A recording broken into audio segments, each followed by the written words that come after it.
అందరికీ నమస్తే అండి. మన ఆశ్రమంలో డైనింగ్ హాల్లో వంటగది ఆల్ట్రేషన్ చేస్తున్నాం కదండి.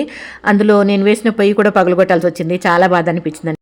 ఎంతో కష్టపడి ఇష్టంగా వేసుకున్నాను, దాన్ని పగలగొడుతుంటే చాలా బాధ అనిపించింది. ఇందాక అక్కడ చూశారు కదండి, మన వంటగది మొత్తం పగలగొట్టేస్తున్నాం కదా, దానికని ఇప్పుడు మా బాధలు అనమాట. బాధలు కష్టాలు ఈ రకంగా వంటకి ఇక్కడ పెట్టుకున్నాం, వంట చేస్తున్నాం. ఇటుపక్క అయితే అన్నం ఉడుకుతుంది. వంకాయ మసాలాకి మసాలా రుబ్బి పోసినాం అనమాట. ఇక్కడ మన అమరావతమ్మ గారు ఏదో క్లీన్ చేస్తున్నారు. పచ్చిమిరపకాయలంట, పాత్ర సామాన్లంతా ఈ విధంగా పెట్టుకున్నాము. ఈ ఇంట్లోకి మార్చామండి అన్నీ. ఇదిగోండి ఈ ఇంట్లోకి ఈ రకంగా ఉరికే కింద పెట్టుకున్నాము. ఇది కేరళ హౌస్ అంటే గెస్ట్ హౌస్ అనమాట.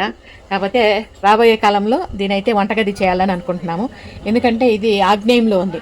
మన ఆశ్రమం మొత్తానికి, మన ల్యాండ్ మొత్తానికి కూడా ఇది ఆగ్నేయంలో ఉంది. కాబట్టి ఇదైతే వంటగది పెట్టుకుంటే వాస్తు కూడా బాగుంటుందని నా ఒక ఆలోచన. మీరేమంటారు? మీ అభిప్రాయం తెలియజేయండి.